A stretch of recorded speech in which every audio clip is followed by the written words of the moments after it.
നമസ്കാരം. സുഖം എല്ലാവർക്കും. ഒരു എന്താ പറയുക, ഗ്രീഷ്മ ബോസ് അവരുടെ ഒരു വീഡിയോ ഒരു ഷെഫീന ബേബി റിയാക്ട് ചെയ്യുന്നത് കണ്ടു. എന്താ പറയുക, അപ്പോൾ ഞാൻ ചുമ്മാ പോയിട്ട് അവരുടെ വീഡിയോ പോയി കണ്ടപ്പോൾ അവർ പറയുന്ന കുറച്ച് കാര്യങ്ങളുണ്ടായിരുന്നു. അത് എന്നെ വിട്ട് ഞാൻ അവരുടെ റീൽസ് പോയി ഇങ്ങനെ ചെക്ക് ചെയ്തു. എന്തെങ്കിലും ആ ഒരു കാര്യം പറയണമെന്നുണ്ടെങ്കിൽ അത് നമ്മൾ എന്ത് ചെയ്യണം, അത് നമ്മൾ ചെയ്യാത്ത കാര്യമായിരിക്കണം. അപ്പോൾ ചുമ്മാ അങ്ങനെ ചെക്ക് ചെയ്തപ്പോൾ ഇവരും ഒരുപാട് വീഡിയോ റിയാക്ട് ചെയ്തിട്ടുണ്ട്.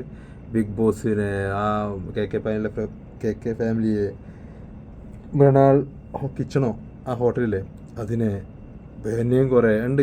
താഴത്തേക്ക് നോക്കാം, ഇഷ്ടം പോലെ വീഡിയോസ് റീൽസ് ബാക്കിയാണ്. അത് ഇഷ്ടം പോലെ ബാഗ് ഇനിയും ഉണ്ടാവും. അപ്പോൾ നിങ്ങളിത് ചെയ്തിട്ടുണ്ട്. നിങ്ങൾ വളർന്നു വരുന്ന സമയത്തൊക്കെ ഇതൊക്കെ ചെയ്തുകാണ്ട് വന്നതാണ്. ആ നിങ്ങളാണ് ഇപ്പോൾ വന്നുങ്ങാണ്ട് ഈ റിയാക്ട് ചെയ്യുന്ന ആളുകൾ കുറ്റം പറയുന്നത്. നിങ്ങളൊരു കാര്യം മനസ്സിലാക്കണം. നിങ്ങൾ ഈ റിയാക്ട് ചെയ്യുന്ന പലർക്കും പല ശൈലിയായിരിക്കും. നിങ്ങൾക്ക് ഇഷ്ടപ്പെടുന്ന ശൈലിയിൽ അവർ റിയാക്ട് ചെയ്യണമെന്ന് നിങ്ങൾ വിചാരിക്കാൻ പാടില്ല. ആ പറയുന്ന നിങ്ങൾ പറഞ്ഞ എന്താ പറയുക, ഭയങ്കര അഗ്രസീവായിട്ട് അല്ലെങ്കിൽ ഭയങ്കര ഇതായിങ്ങാണ്ടൊക്കെ പറഞ്ഞങ്ങാണ്ട് പറയുന്ന റിയാക്ടേഴ്സിനെ കേൾക്കാനോ അല്ലെങ്കിൽ അത് ആ ഭാഷ മനസ്സിലാകുന്ന അല്ലെങ്കിൽ അതിലെന്ത് പറയുന്നതെന്ന് അങ്ങനെ പറഞ്ഞാൽ മനസ്സിലാകുന്ന ഒരു വിഭാഗം ആൾക്കാരുണ്ട് കേട്ടോ. അപ്പോൾ നിങ്ങളുടെ കോമാളിത്തരം കണ്ടുങ്ങാണ്ട് ആൾക്കാർ ചിരിക്കുന്നില്ലേ? നിങ്ങൾ ചുമ്മാ നിങ്ങളുടെ ആ വീഡിയോസിലൊക്കെ നിങ്ങളുടെ വീഡിയോ ഇഷ്ടപ്പെടുന്ന എല്ലാവരും ഉണ്ടാവും അല്ലല്ലോ. നിങ്ങൾ എന്ത് കോമാളിത്തരാണത്, എന്താണത്, ഓവർ ആക്ടിങ്ങിൻ്റെ പരക്കൊടി അങ്ങനെ പറയുന്ന ആൾക്കാർ ഇഷ്ടം പോലെ ഉണ്ടാവും. അത് എനിക്ക് തോന്നിയിട്ടുണ്ട് ചില വീഡിയോസ് ഫുൾ ഓവർ ആക്ടിങ് എന്ന് പറഞ്ഞു കഴിഞ്ഞാൽ എന്താ പറയുക, അതിൻ്റെ കട്ട.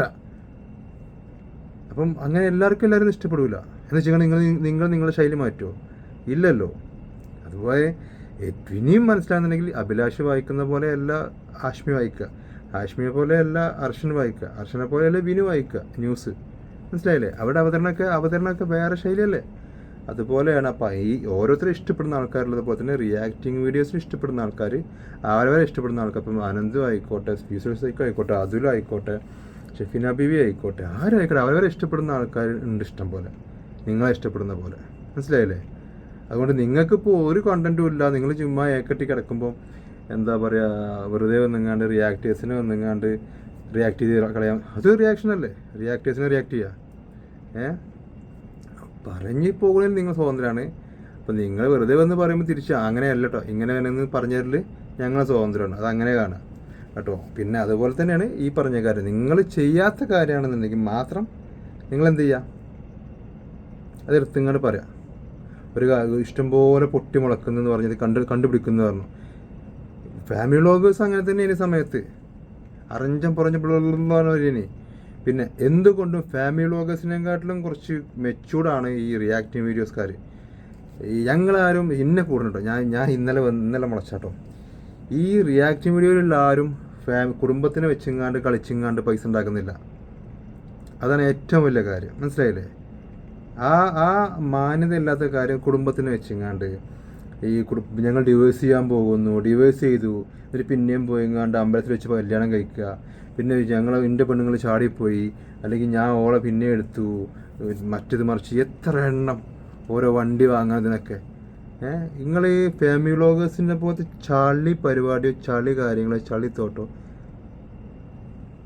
റിയാക്ഷൻ ചെയ്യുന്ന ആൾക്കാർ ചെയ്യുന്നില്ല. അവരൊരു കാര്യം കണ്ടു കഴിഞ്ഞാൽ, ആ ന്യൂസ് കണ്ടു കഴിഞ്ഞാൽ ആ അഭിപ്രായം വന്നുകൊണ്ട് പറയുന്നു, അതിൻ്റെ നെഗറ്റീവ് പോസിറ്റീവ് സമൂഹത്തിൽ എത്തിക്കുന്നു.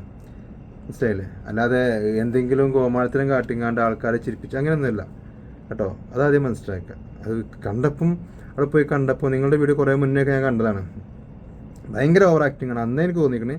അന്ന് ഞാൻ പറയാൻ നിന്നിട്ടില്ല, ഞാൻ അതിന് ഭാഗത്തേക്ക് ചിന്തിച്ചിട്ടില്ല. കാരണം നമുക്ക് ഒരു ഇതുമില്ല, 2-3 വീഡിയോസേ കണ്ടുള്ളൂ. അപ്പോഴേ തോന്നിയ കാര്യം ഞാൻ ഇപ്പോൾ പറയുന്നു, അത്രേ ഉള്ളൂ. ഇത് പറഞ്ഞോണ്ട് പകരം പറയുന്നില്ല. അപ്പോൾ എല്ലാവർക്കും ഓരോ ശൈലിയാണെന്ന് പറയാനാണ് ഞാൻ ഈ പറഞ്ഞു തരുന്നത് കേട്ടോ. അപ്പോൾ നിങ്ങൾ ഈ ഓവർ ആക്ടിങ് കൊണ്ട് നടക്കുന്ന ആൾക്കാരെ ഇഷ്ടപ്പെടുന്ന പോലെ തന്നെ ഇതുപോലെ അഗ്രസീവായിട്ടുള്ള ആൾക്കാരായിക്കോട്ടെ, അല്ലെങ്കിൽ കാര്യം വളരെ ഹാർഡായിട്ട് പറഞ്ഞു തരുന്ന ആൾക്കാർ ഇഷ്ടപ്പെടുന്ന ആൾക്കാരുണ്ട്. നിങ്ങൾക്ക് ഇഷ്ടമില്ലെങ്കിൽ അവർ പറഞ്ഞ പോലെ സ്കിപ്പ് ചെയ്യുക. എന്താ പറയുക, അത് കാണുന്ന രീതിക്ക് ആക്കണമെങ്കിൽ അങ്ങനെ ആക്കുക. ഇതിപ്പം പണ്ട് രേണുസുതി ചെയ്ത പോലെ സകലമാനം ഇഷ്ടംപോലെ ആൾക്കാരെ കൂട്ടിച്ചിട്ട് അവിടുന്ന് ഇവിടുന്നും ഇടത്തും വലത്തുനിന്നൊന്നും പോസ്റ്റ് ചെയ്യുന്നില്ല. ഒരൊറ്റ പോസ്റ്റ് ചെയ്യുന്നുണ്ട്, ഒരൊറ്റ പേജിൽ. ആ പേജ് ബ്ലോക്ക് ചെയ്ത് വെച്ചേക്ക്. പിന്നെ അവിടുന്ന് വരുന്നൊന്നും വരില്ലല്ലോ. അത്രേ ഉള്ളൂ കേട്ടോ. അല്ല വെറുതെ വന്നിങ്ങാണ്ട് കളാ പറയുന്നില്ല. അവിടെ ചെന്നിങ്ങാണ്ട് എന്താ പറയുക, നിങ്ങൾ ചെയ്തിട്ടില്ലായിരുന്നെങ്കിൽ നിങ്ങൾക്ക് പിന്നെയും കുറച്ച് ക്വാളിറ്റി ഉണ്ട്. ഇനി ഇത് നിങ്ങൾ ചെയ്ത കാര്യം നിങ്ങൾ പിന്നെ ഇന്ന് ചെയ്തത് അത് തന്നെയാണ് ഇന്നലെ എന്നിട്ട് വന്നിങ്ങാണ്ട് വലിയ വർത്താനം പറയാൻ നിൽക്കണ്ട. ഒരു പക്ഷേ ആ കുട്ടിയുള്ളത് കൊണ്ടായിരിക്കാം ആരും ആ വീഡിയോ എടുത്ത് വെച്ചിട്ട് ചെയ്യാഞ്ഞത് കേട്ടോ. അപ്പോൾ ഇത്രയേ ഉള്ളൂ. എൻ്റെ ഒരു അഭിപ്രായമാണ് ഞാൻ പറഞ്ഞത്. ഇതിൽ തെറ്റും ശരിയൊന്ന് എൻ്റെ ശരിയാണത്. ഇതിൽ തെറ്റ് പറഞ്ഞിരിക്കുന്നത് ഞാൻ വിചാരിക്കുന്നുമില്ല. ഇത് അങ്ങനെയാണ്, അതാണ് ശരി. അവർക്കത് ശരിയെങ്കിൽ എനിക്കിതാണ് ശരി, ഇതന്നെയാണ് ശരി. അല്ലാതെ കോമാളിത്തരം കാണിക്കുന്നതല്ലോ, കുടുംബത്തിനെ വിറ്റുങ്ങാണ്ടും കുടുംബ കലഹം കാണിച്ചുങ്ങാണ്ടും അയ്യോ അവളിന്ന് എന്നെ അടിക്കും അല്ലെങ്കിൽ ഇന്ന് അങ്ങനെയൊന്നും പറഞ്ഞുകൊണ്ട് വലിയ കോമാളിത്തരം കാണിക്കുന്നതിലുള്ള റിയാക്ടേഴ്സ് കേട്ടോ. അപ്പോൾ ശരി, എന്നാൽ നമസ്കാരം.